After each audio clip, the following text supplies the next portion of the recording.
Imagine que tu veuilles savoir si dans un test, il y a un mot, une lettre ou quelque chose d'autre. Je te montre ça tout de suite. Pour le savoir, c'est simple. On peut créer une colonne et on se dit, on se pose la question de savoir est-ce que dans cette description, il y a par exemple un mot. Et s'il y a un mot, ça ne renvoie vrai. Et s'il n'y a pas un mot, ça renvoie faux. Pour cela, on va utiliser une formule dans Notion qui est aussi puissante que les autres, qui s'appelle content. En fait, content, c'est quoi? Avant d'aller plus loin, je te présente content. En fait, une petite explication est importante. En fait, content, c'est un peu comme un jeu de devinette pour trouver un trésor dans un coffre. C'est comme si tu essayais de savoir si une boîte contient un jouet en particulier et que tu recherches. Qu'est-ce que ça fait exactement? En fait, ça vérifie si un mot ou une lettre spécifique est présent dans une phrase ou une liste.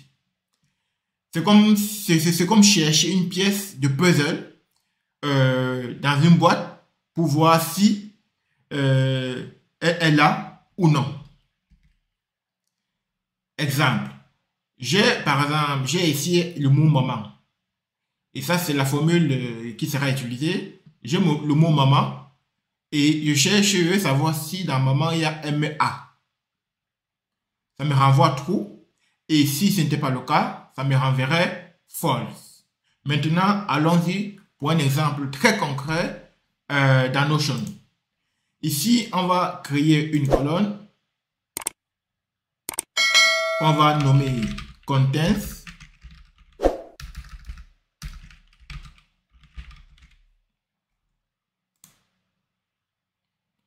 Oui. Et on va dire formule. Et dans formule, en fait, on va modifier la formule. On va se poser en fait la question si la description contient le mot conso. On va dire tout simplement conso, mais pour cela, on va faire appel à la formule, à notre formule qui est contents. Il est là, ça prend deux paramètres. Et le premier paramètre, ça va être description. Et le deuxième paramètre ici pour nous va être conso. Donc, on va faire comme ça. Et voyons le résultat ensemble.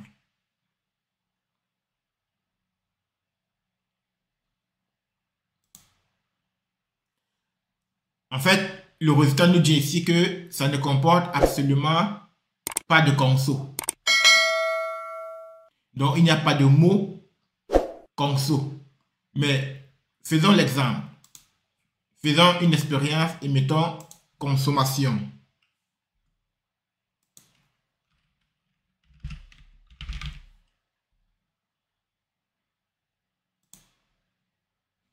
Ça nous dit encore que ça ne comporte pas consommation. On va aller plus loin et on va mettre maintenant cette fois-ci le C en minuscule. Est-ce qu'il y a consommation? Et bien évidemment, il y a consommation, il y a la consommation. Et l'enseignement qu'on peut tirer ici, en fait, c'est que ça prend en compte si le texte est en majuscule ou pas. Donc, c'est sensitive case.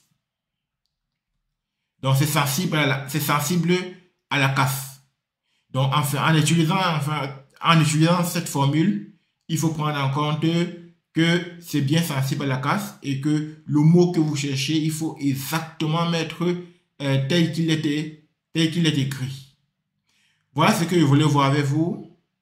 Je vous donne rendez-vous pour très bientôt pour une nouvelle vidéo et sur une nouvelle formule.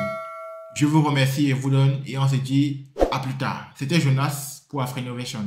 Merci.